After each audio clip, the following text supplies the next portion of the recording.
Olá, amigo! Bom dia! Bom dia, família Boarride! Bom dia, você que está nos ouvindo pelo YouTube, pelos grupos de WhatsApp, pelo Facebook. Quem vos fala é Geraldo Luiz, cantor e compositor. E mais uma vez, como eu falei anteriormente, estamos naquela quarta especial num bate-papo. Bate-papo nada. Sabatina com ele. Com ele que está do outro lado, está no Paraná. Ele é professor de português, professor de inglês, professor de grego, professor de hebraico e o que é meu professor. E ainda, professor de história bíblica. Eu falo com ele sempre, eu falo com João Alves Correia, conhecido como S. Bom dia, João Alves Correia. Tudo bem com você? Como é que está aí o clima? Bom dia, Geraldo. Bom dia a todos que nos ouvem aí. Está muito bom por aqui. Hoje o clima agradável. E estamos aí prontos para mais uma, né? Uma daquelas sobre o Talmud, a quarta aula sobre o Talmud, correto? Correto. Okay. Não é um bate-papo mais, já é uma sabatina, não é isso? É uma sabatina, exatamente. Semanal. Semanal. Estamos aí na quarta aula, não é isso? Quarta aula sobre a tradição oral do Talmud. As 3 aulas já estão aí à disposição dos ouvintes no YouTube, né? Sim. E nós tratamos aí do que é o Talmud. O povo judeu é conhecido como o povo do livro, né? E você já relatou como originou, quais são as suas partes. E acho que nós estamos finalizando na quarta aula hoje, né? Temos aí 2 perguntas importantes. Vamos ver o que vai render dessas perguntas. Preparado aí? Preparado aqui. Vamos lá. Então vamos começar. A primeira pergunta das últimas, né, que está elaborada é aqui. Você pode explicar um pouco sobre Lashon Hazon? A língua dos sábios? A língua dos sábios, perfeito. Bom, ou a forma como, estão te cortando, só a forma como eles se expressam. Ok. Quer concluir? Já fechou? Já fechei. Muito bem, ok. Então, Geraldo, é o seguinte, a questão que salta aos olhos quando você tem um volume do Talmud na mão, quando você abre um dos tratados e você está investigando algum tema, o que você percebe, o que o leitor normal de hebraico, que já conhece o hebraico, já tem uma vivência com o idioma, a primeira coisa que salta aos olhos é que a forma do hebraico registrado no Talmud, na verdade, é bem diferente de qualquer substrato da língua que você já tenha tido contato. Seja do moderno, seja do hebraico bíblico. Sim. Ou seja, uma pessoa que lê hebraico moderno ou uma pessoa que lê hebraico bíblico, ela não necessariamente vai compreender o hebraico do Talmud. É isso. Mas por quê? Porque trata-se de, além de se tratar de um hebraico mesclado ao aramaico, esse já é o primeiro componente de dificuldade, né? Nós temos uma outra questão, que é a forma como os sábios se expressavam, que é uma forma não muito comum, digamos, não encontrada nem no substrato da língua hebraica antiga, bíblica, nem tampouco no substrato da língua hebraica moderna. Você fala do vocabulário? Eu falo do vocabulário, eu falo das construções das sentenças e eu falo da forma de transmissão da mensagem. Sim. Então, essas questões, quando somadas, fazem com que a linguagem talmúdica seja, na verdade, quase que um enigma para o leitor do hebraico bíblico ou do hebraico moderno. Entendi. Ou seja, não é algo assim tão simples. É claro que uma pessoa que faz o hebraico moderno ou que conhece o hebraico bíblico, ela terá muito mais, digamos, condições de mergulhar no texto talmúdico, óbvio. Sim. Porém, uma pessoa que tenha uma noção apenas, ou que conheça, digamos, apenas a estrutura do idioma, ela não vai ter condições de compreender o Talmud, ainda que ela consiga ler o Talmud. Aí a gente volta numa dessas perguntas que foi feita na aula passada. Ela é atacada pelos antissemitas sem base alguma, né? Exatamente. Como é que você pode atacar uma coisa que você não conhece a estrutura? Caramba. Então, quando você navega por sites da internet, você pode até encontrar sites antissemitas, e você encontra muitos ainda, infelizmente, que trazem mensagens de ódio, trazem, na verdade, incitação ao ódio, devido a essas passagens talmúdicas serem retiradas do seu contexto, mal traduzidas, distorcidas, e quem as traduziu, ou quem tentou traduzir, estava traduzindo com a mente ocidental e a mente de uma pessoa que não conhece a tradição judaica, como ela funciona, a tradição rabínica. Entendido. Aí nascem os preconceitos, nascem os equívocos, nascem, digamos, muitas vezes é algo realmente sincero que a pessoa quer saber, mas na maioria esmagadora das vezes será, na verdade, fruto de distorção e preconceito. E com a era digital, fake news, temos que tomar muito cuidado, né? Do que são postados nas redes, né? Exatamente, exatamente. Eu gostaria só de, antes de mais nada, até aproveitando essa questão do preconceito, aquela questão que a gente está falando aqui, que muitas pessoas dizem ou aludem a certas questões do Talmud, por exemplo, com relação aos não-judeus, a abordagem rabínica com relação aos não-judeus daquela época, como que eles tratavam, como eles se relacionavam com os não-judeus, qual era a percepção judaica dos não-judeus juntamente nesse contexto. Então, muitas coisas, muitas citações, elas não fazem jus à verdade.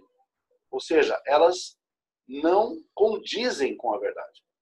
Inclusive, no seu livro, claro que você não vai citar tudo, tem essa pergunta aqui, relação entre judeus e gentios no Talmud. Isso ou seja, a pessoa vai ter esse conhecimento adquirido no livro, né? Porque o assunto aqui ele é bem resumido para ter uma noção, né? Exatamente, exatamente. Aí eu acho que o trabalho, digamos, o livro vai esclarecer esses pontos aí polêmicos, né? Muitos pontos aqui polêmicos mesmo. Polêmicos. Agora, vamos falar um pouquinho, digamos, uma pincelada sobre a relação dos judeus com os não-judeus. Perfeito. Vou falar aqui da Torá, vou falar aqui da tradição, vou falar aqui dos profetas. Qual era a tradição, qual era, digamos, a posição da Torá com relação aos não-judeus? A Torá é clara em dizer que os judeus não deveriam seguir os costumes dos povos, das nações. Perfeito. Ora, na mesma proporção, o Talmud fala isso. É a mesma coisa. Entendi. Então, por que o Talmud deveria ser preconceituoso com o gentil, sendo que a Torá já explica isso? Perfeito. O Talmud simplesmente, ele ecoa, faz eco ao que a Torá diz. Exato. Entendeu? Então, há um preceito claro na Torá que é para não andar no caminho das nações, dos gentios.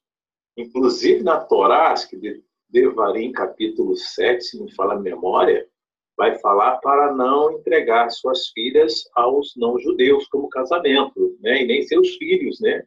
Aos povos, né? Está na Torá. Exato. E o Talmud ecoa isso. E ninguém fala nesse assunto, né? Que é pegar o Talmud como se fosse o bicho-papão, né? Sim, mas aí, digamos, geralmente as pessoas que pegam o Talmud para usar isso de forma preconceituosa esquecem que eles também acreditam na Torá. É verdade. E a Torá fala exatamente isso. Ou seja, o Talmud não vai além do que a Torá fala. Eles simplesmente interpretam o que a Torá fala. Inclusive a Torá, quando fala sobre o moabita não entrará no templo, ou aquele que o eunuco não entrará no templo, Está tudo na Torá também. Exatamente. Né? Exatamente. E ninguém questiona, né? Ninguém questiona. Quando as pessoas dizem assim, mas o Talmud compara, veja só, a questão, o Talmud compara o não-judeu a um jumento. O Talmud compara o não-judeu a um jumento. Mas isso é uma metáfora? O que é isso aí? Então, claro que é uma metáfora. Mas a grande questão é que gentio está se falando ali, que tipo de gentio está se falando ali, e por que se usa essa ideia. Já entrando no tema do Lashon Hazal. Bom, o Talmud fala isso, em determinado ponto, ele usa uma figura de linguagem parecida com essa que nós estamos falando aqui. Agora, se nós formos lá em Ezequiel, Ezequiel compara também o gentio a um jumento. Sim. Compara a um jumento. Quando fala das relações que Jerusalém, ou que o povo judeu na sua época, mantinha com as nações. Entendi. Por quê? Porque na época de Ezequiel, o povo judeu estava realmente envolvido com práticas dos gentios. E descrevendo isso numa vívida imagem de conotação, até um tanto quanto, eu diria, sexual, chama os gentios, as nações, de jumentos, cujas carnes são como carnes de jumentos. Eu li isso na passagem. E quando fala assim carne, fala-se justamente do órgão genital. Então, essa figura, veja, que o próprio profeta Ezequiel compara esses gentios a isso. Entendi. E ninguém se choca. Verdade. Porque é o profeta Ezequiel que escreveu. Agora, se o Talmud ecoa isso, aí, no caso, o errado, o preconceito, está no Talmud. O Talmud simplesmente ecoa isso e coloca as coisas na ordem certa, dizendo que aqueles gentios ali representam aqueles pagãos idólatras daquele momento histórico, daquela época. Por quê? Porque era uma crítica que o profeta Ezequiel fez, que os judeus estavam se prostituindo, como se fosse, digamos, Jerusalém, como se símbolo do povo judeu, como se fosse uma mulher que se prostituía com seus amantes gentios. Perfeito. Uma pergunta. O rei Salomão, ele entra depois de ter se envolvido com as mulheres egípcias, ele entra nesse quadro? Entra justamente, digamos, porque há de se apontar, digamos, o ponto correto do personagem bíblico, mas a Torá e os profetas e o Tanar, ele não deixa por menos, ele expõe também as mazelas de todos aqueles que fazem parte desse grande grupo de personagens bíblicos, não poupa ninguém. Até porque ele é considerado o rei mais sábio, né? Exato. Porém, as mazelas que ele praticou, o Tanar não vai perdoar. Não. Vai colocar a luz para todo mundo ver. De forma alguma. É claro que no Talmud você vai encontrar, digamos, opiniões que favorecem Salomão de alguma forma, tentam justificar aquilo de alguma forma, porque é uma tendência natural de proteção, uma tendência natural, digamos, de querer enxergar o melhor nas pessoas. E é um preceito rabínico isso. O engraçado que a gente observa um dos pecados de Davi, né, que levou a espada na casa dele, né, nunca mais a espada saiu da casa dele. Todo mundo lê esse pecado, quem é cristão, ou quem é judeu, quem é religioso, já conhece esse fato, mas adora os salmos de Davi, não é isso? Exatamente. E os salmos de Davi, você usou bem. Agora, será que eles lendo o Salmo 109, eles vão gostar tanto? Salmo 109? Eu convido a todos que estão, digamos, que têm essa ideia um tanto quanto preconceituosa em relação ao Talmud, que leiam o Salmo 109. Eu não vou citar aqui, mas eu vou pedir que as pessoas leiam em casa e vejam a linguagem do Salmo 109 para ver se é uma linguagem, digamos que, aonde se tem uma falsa ilusão sobre os inimigos. Davi não tem uma falsa ilusão sobre os inimigos dele. Ele chama inimigo pelo nome. Entendi. Então, porque há uma tendência a pensar que a literatura sacra judaica é uma literatura puramente pietista. E não e espiritualizam muito, principalmente O pessoal que é cristão em si, a gente percebe que eles traz como um livro inspirado, divinamente inspirado, não tem erro, não tem falhas, não pode conter falhas, porque o livro está contando a história do fato dos personagens passados, né? E na realidade, né? Botando a realidade para fora. Né? E, de fato, digamos, o que seriam falhas? Né? A gente tem que analisar esse grande escopo.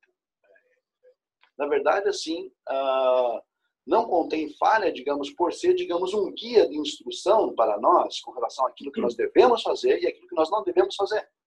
Então, quando eu falo falha, falha do personagem, né? No personagem, sim. O personagem natural, ele é humano, vai ter falhas. Né? Mas eles olham desse jeito, infelizmente, pensam que é, digamos, algo, né, santo, perfeito, e não é assim que funciona.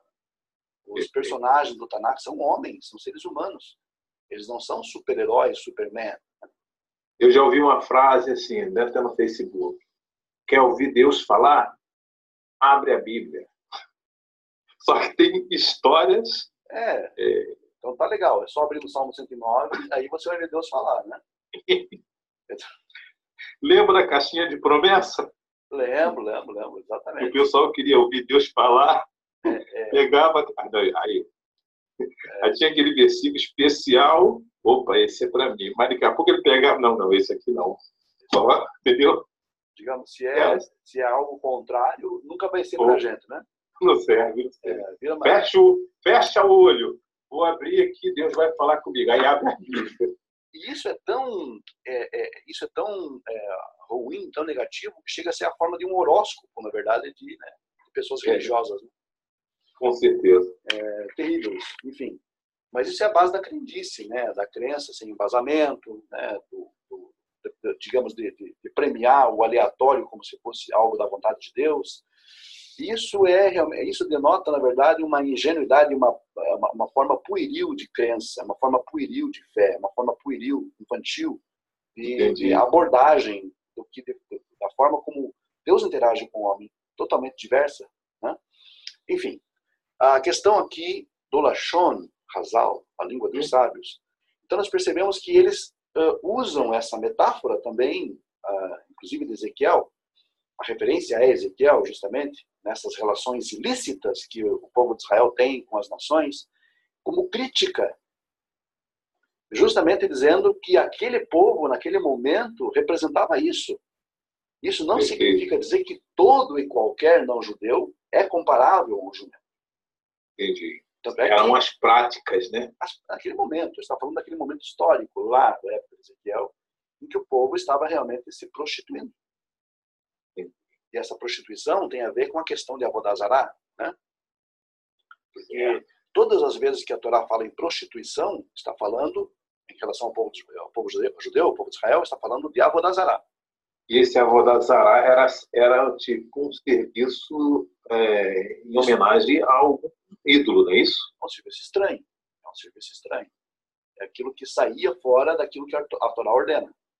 Não era só assim, práticas sexuais normais. Eles ofereciam essas práticas sexuais ao ídolo, não é isso? As práticas sexuais, elas é chamada de prostituição, porque normalmente os ritos cananeus, os ritos religiosos cananeus envolviam justamente a prática sexual e essa questão da libertinagem da sexual como sendo, digamos, uma oferta aos deuses. Né?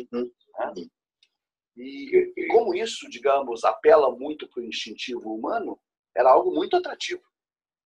Perfeito. E os judeus caíram, digamos, facilmente no enredo, digamos, nessa rede, né? Digamos, de uma forma que foi lançada contra eles. Que, aliás, está previsto isso no livro dos Juízes, no livro de Josué. Né? Perfeito. Enfim, o Talmud só faz eco aquilo que a Torá fala, mais nada. Então, quando o Talmud usa algum termo mais, aparentemente mais severo, com relação aos não-judeus, está falando dessas épocas em que Israel entrou em acordo com as nações, se prostituindo e violando as mitzvot de Hashem. Perfeito.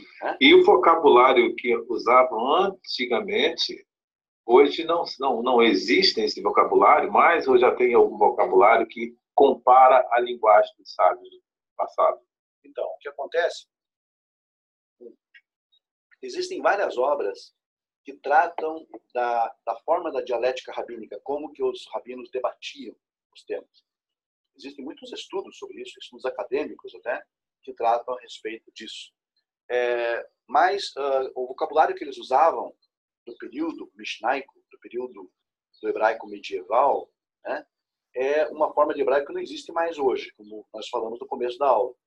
E o que acontece? Mesmo os intérpretes antigos, os comentaristas antigos, como Rashi, grandes exegetas judeus medievais, eles também tinham que tentar, digamos, pegar aquela palavra do Talmud, da tradição, e tentar colocar um hebraico mais recente, para que as pessoas, os seus leitores, pudessem entender.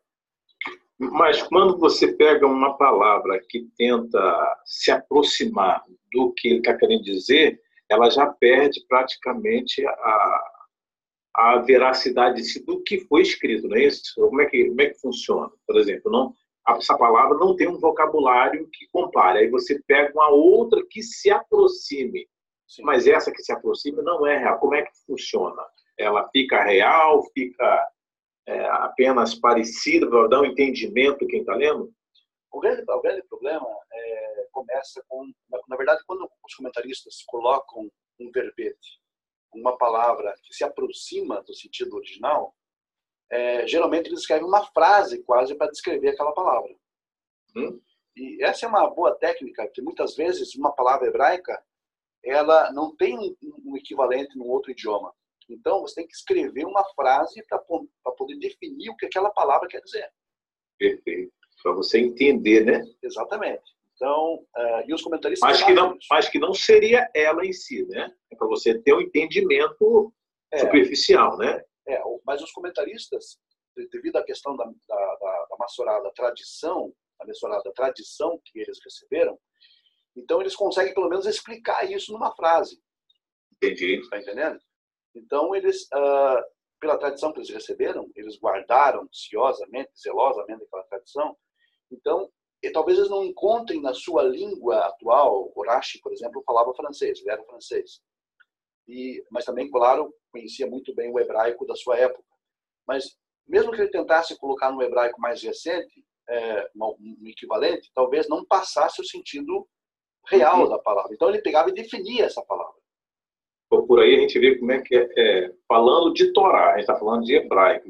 E você falando do Talmud, as coisas são mais complexas ainda, né? Sim. E mesmo da Torá, por ser um hebraico também muito antigo, o Rashi pegava e colocava uma outra palavra hebraica que seria aproximada ou então definia como uma frase.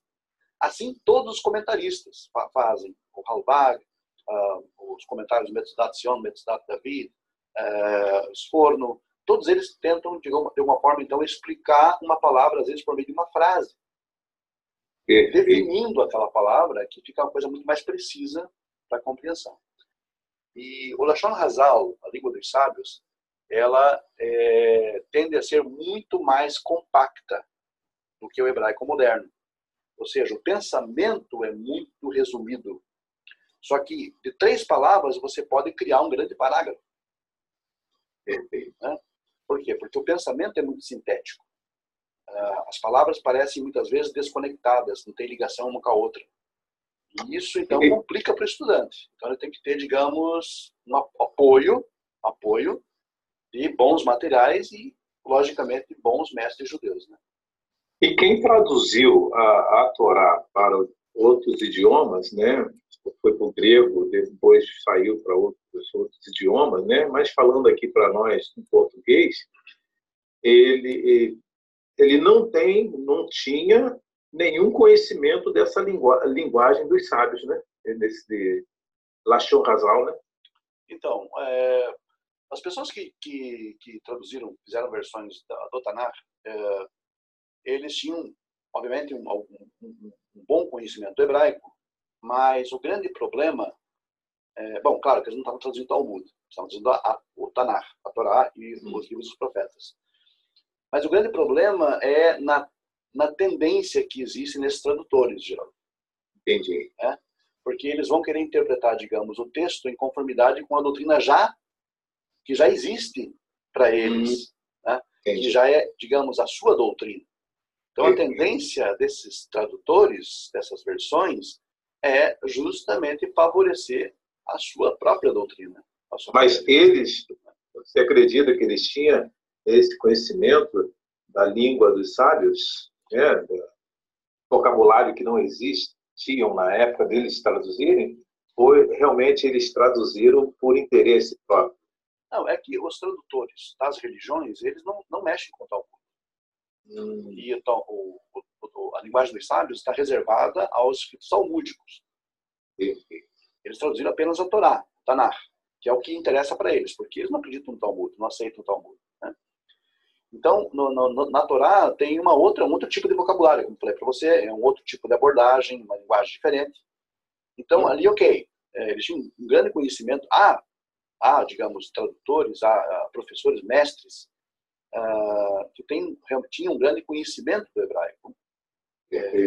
Posso citar aqui, por exemplo, o Gesenius, que foi um estudante, um estudioso luterano do hebraico, e ele é uma referência até em Israel hoje. E qual o nome você falou? Gesenius. Gesenius é um estudioso alemão, e ele tem inclusive uma grande gramática hebraica, que é uma gramática referencial, seja para judeus ou para cristãos. Mas, repito, ele era luterano. Tá? E é uma pessoa realmente muito, muito competente na área do hebraico bíblico. Né? Mas ele nunca fez uma tradução bíblica, ele nunca fez uma versão bíblica. Agora, quem fez uma versão bíblica, talvez se tivesse seguido as instruções da gramática dele, os textos seriam melhores. Seriam melhores. Mas, infelizmente, aí entra a questão da doutrina, entra a questão, digamos, da forma de ver o mundo, né? De forma de ver as coisas. E do compromisso que ele tem com a sua religião, né? E o compromisso, exatamente. É o compromisso que ele tem com o seu dogma, né? Com a sua religião. Perfeito. Então, ele mesmo sabendo, quando ele está lendo os textos em hebraico, ele está sabendo que o texto não está dizendo aquilo, está dizendo uma coisa, mas o compromisso que ele tem com a religião, ele tem que puxar a sua religião. Exatamente. Que é fatal isso aí para levar ao erro, né? Fatal, com certeza. Então, o que acontece? Aqui na nossa tela, aproveitando um pouquinho mais sobre a língua dos sábios, algumas características. Por exemplo, na língua dos sábios, no Lashon Hazal, a linguagem do Talmud, a conjugação verbal ela é um tanto quanto diversa do texto bíblico, porque alguns verbos que aparecem no texto bíblico em determinado grau aparecem num grau diferente no Talmud. Porque existe a necessária evolução da língua. Na verdade, o Lashon Hazal, a língua do hebraico mishnaico dos rabinos da era medieval, foi o que fundamentou o hebraico moderno como nós temos hoje. Né? Então nós temos aí resquícios da linguagem dos sábios, mesmo no hebraico moderno, resquícios. Mas serve de pavimentação, porque aquilo que os rabinos criaram naquele momento, porque é importante que se entenda que os rabinos medievais, eles também criaram palavras hebraicas. Criaram. Serviu de base para o hebraico moderno. Então, você já conhece a palavra agora, por exemplo, em hebraico, que é achav. A palavra achav é registrada justamente na tradição do Lashon Hazal. E a palavra bíblica para agora seria atá com ain. Ou seja, é uma grande diferença. Diferença grande. Brutal a diferença, né? Brutal mesmo. Isso tem, quer dizer, eles não criaram do nada, existe um fundamento para isso. Mas agora, na língua dos sábios, achar, ele tem o mesmo sentido dessa outra que eu estou aprendendo agora? Repita aí, por favor. Achar é do hebraico moderno, hoje, que passou via Lashon Hazal. Sim, mas você falou, a chave era da língua dos sábios, né? Sim. Anteriormente, no hebraico bíblico, nós só temos atá como agora. Mas não é o atá do você, é o atá com ain. Tá? Então mudou do hebraico bíblico para o hebraico mishnaico totalmente a palavra. Por isso que é uma outra língua praticamente. E ela tem o mesmo sentido? O mesmo sentido, a tradução é a mesma. Sim. É a mesma. Só que, por isso que o Lashon Hazal parece uma outra língua. Entendi. Em comparação com o hebraico bíblico. Né? Veja você. Estruturas foram criadas como repetições de pronomes, repetições de palavras para dar a ideia, digamos, de ênfase. Por exemplo, nós temos a palavra sof no hebraico, que é fim. Quando você fala sof, sof, repete a palavra 2 vezes, você está dizendo finalmente. Não é fim, fim? Não é fim, fim, é finalmente. E... É 2 fins, então fica finalmente, né? Então, sof, sof. Eles costumam, digamos, no Lashon Hazal, repetir essas palavras para dar, digamos, uma ideia de ampliação. Mas nós temos um exemplo disso, a fonte disso é o próprio hebraico bíblico, onde, por exemplo, nós temos vaidade das vaidades, né? Que é justamente tem essa mesma função de ênfase e dá a ideia, digamos, de amplitude do termo. Então, se eu não estou, como estou aprendendo o hebraico com você, né? E de repente você fala para mim,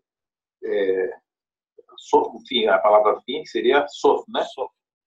Aí de repente eu aprendi que a palavra sof é fim. Aí de repente eu estou lendo um texto hebraico, estou vendo lá sof. Eu vou interpretar, eu não tendo esse conhecimento, estou tendo conhecimento agora, vou interpretar fim, né? Fim, exatamente. Eu precisava de aprimorar para saber que é finalmente. Ter essa base, digamos que essa repetição é típica do Lashon Hazal. Né? É típica da linguagem dos sábios. Aí eu começo a ver que o próprio hebraico, se o Talmud, o buraco é mais embaixo, entendeu? Tem que cavar muito poço, o hebraico também não é assim, não. Não é assim, não. Eu sou professor de hebraico, vou dar aula de hebraico, não, já aprendi, já sei falar, boquetou, não é bem assim. Não é bem assim. Não é assim, não. Não é bem assim. Outra construção típica do hebraico mishnaico é a formulação com o termo Baal. Está até na tela aqui, agora. O termo Baal é um termo, digamos, por assim dizer, no hebraico bíblico, tanto quanto pejorativo e ruim, né? Porque Baal representa aquele ídolo dos cananeus. Perfeito. E as pessoas se escandalizam com isso, mas como é que pode? Hoje, no hebraico moderno, nós temos o termo Baal, que representa marido. Marido no hebraico moderno é Baal. Ok? Caramba, aí o cara lê, nossa, tá adorando Baal? Idolatria. E Senhor, né? Sim, então o que acontece? Mas o termo Baal não é um termo pejorativo, não é um termo ruim em si mesmo. É uma palavra que já existia há milênios, mas que os cananeus adotaram essa palavra, porque os cananeus falavam uma língua semelhante ao hebraico, uma língua semita também, e eles pegaram essa palavra para chamar a sua divindade, ok? Então, o que significa o termo Baal? Marido, amo, Senhor. Quando a gente vai ler lá a história do profeta Eliarro, né? Elias, né? Isso. Baal, clama por Baal, clama por Baal. Esse Baal qual seria, então, hoje, clama por Baal, que ele de repente está dormindo, ele não está ouvindo. Que Baal seria desse texto? Baal significa marido, amo o Senhor. Ou seja, clama pelo seu marido, clama pelo seu Senhor, clama pelo seu amo. Ou pelo seu rei, né? Seria? Rei seria Melech, né? Não, sim, seu rei que eu digo no sentido do seu governante, né? O Baal significa o marido, aquele que casa com você, digamos assim, no caso do povo, né? Então o povo fez uma aliança, a ideia é casar com o Deus, né? Com a divindade. Então o povo fez uma aliança e casou com o Deus, virou Baal deles. Né? Virou Baal deles, ou seja, senhor deles, amo deles, marido deles, do povo, no sentido metafórico, claro. Então o que acontece? Nós temos aqui o termo Baal como representando isso. E o termo Baal, então, não é pejorativo, não é negativo. E aparece na literatura talmúdica muitas vezes. Muitas vezes. E os rabinos criaram uma combinação de Baal com mais alguma coisa. Então, tudo aquilo que é Baal é aquilo que possui o que tem algo. Então, Como que seria, por exemplo, animal? O animal, tipo o cachorro, o gato, o animal que nós temos em casa. Isso é um Baal Haim. Ou seja, é aquele que tem vida. Ok? Então, ok, negócio e no hebraico moderno, passou a ter essa conotação. Todo Baal Haim é aquele que tem vida. Ou seja, é um animal, porque é animado.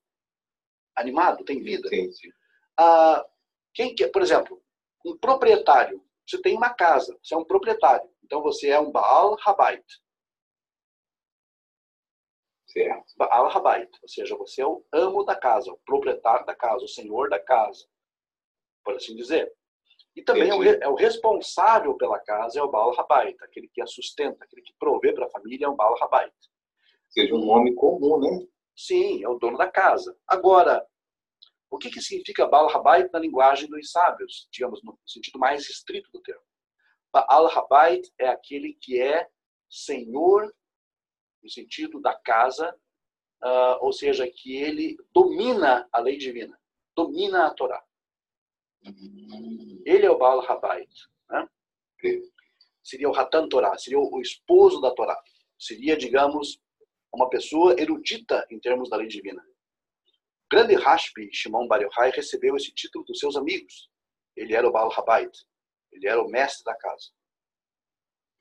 Então, na linguagem dos sábios, isso significa domínio da lei divina. Tá? Domínio da Torá. No sentido mais, digamos, comum, seria, digamos, simplesmente o proprietário da casa. O chefe de família, vamos colocar assim, né? Baal Habayit, certo? Então, isso é uma criação rabínica, é uma criação, né, dos sábios, e por aí vai. É lógico que nós temos aqui pouco tempo para falar sobre isso, mas é um mar, é um oceano de coisas aqui, Geraldo. Não. Eu falei que tinha 2 perguntas. Sim. Talvez a gente terminaria hoje. Mas não terminamos nem a primeira e o tempo já foi. O tempo já foi. Agora eu posso finalizar esse tema aqui e realmente quer saber alguma coisa, tem que tirar o chapéu para o povo do livro, né? Não, tem, sempre, né? Sempre, porque realmente isso aqui, na verdade, para eles é uma ciência. Né? É algo que está entranhado à própria vida, está ligado à própria vida deles. Então, realmente... Olha só, ficamos para a próxima aula, quinta aula, porque foi muito bom essa primeira, as 2 últimas perguntas e finalizamos aí, já falta 2 minutos para 12 horas, e vocês também já têm compromisso com outros alunos aí. Não vou nem entrar na questão, vamos tentar finalizar, se o Criador permitir, na próxima aula, pode ser? Perfeito, estamos aí. Muito bem. Então, confesso que eu tenho que estudar muito. Temos. Pensei que sabia alguma coisa, só sei que eu não sei nada. Entendeu? Estamos no caminho, já. Isso é importante. Pelo menos eu entrei no caminho, né? É, verdade. E eu convido a você, amigo, que não entrou na aula de hebraico, fale com ele. Ele, João Alves Correia, sabe tudo e mais um pouco.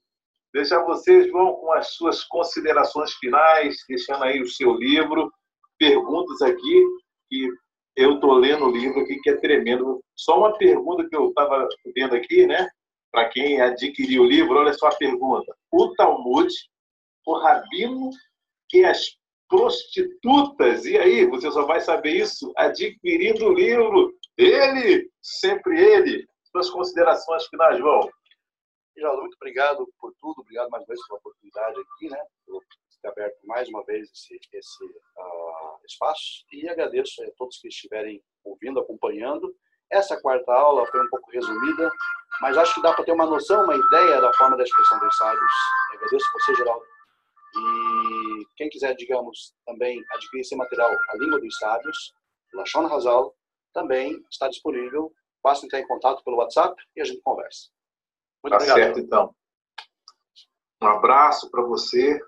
E quarta-feira, se o Criador permitir, é o chamado Blit Neder. Estaremos juntos. É isso aí. Um abraço, João. Até Um abraço lá, a você. então. Abraço, Geraldo. Tudo de bom. Shalom. Shalom.